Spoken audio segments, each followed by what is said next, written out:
Et l'identification des systèmes d'armes rwandais, il les faisait passer chaque nuit de part et d'autre de la frontière vers le Rwanda.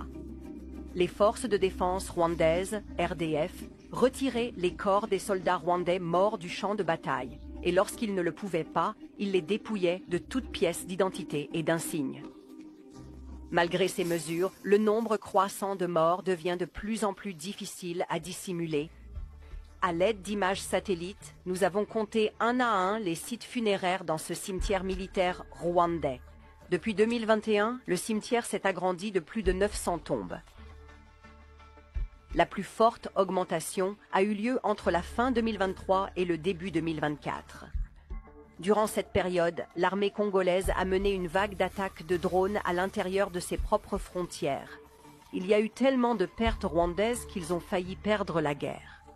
Cette frappe de janvier 2024 a détruit une base des RDF et un dépôt de munitions près du village congolais de Kiwanja.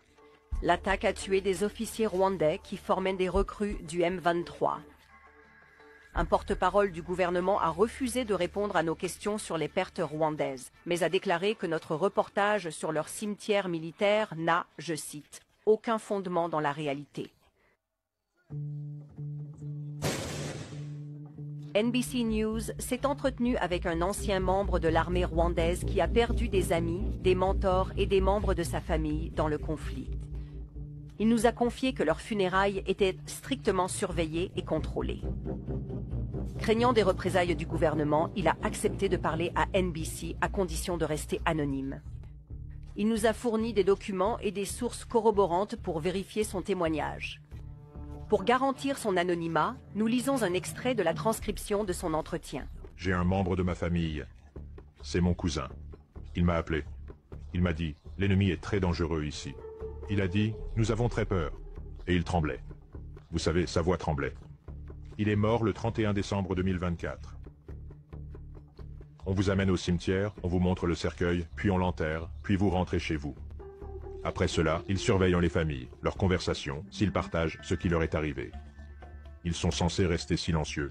Pour de nombreux Rwandais, le chagrin est plus fort que la peur. NBC News a trouvé et vérifié 91 exemples de familles rwandaises qui ont défié les autorités en publiant des avis de décès de proches morts dans l'est du Congo. Quand quelqu'un est mort, parfois il ne reste plus rien à craindre. Ils n'ont plus rien à perdre. Près de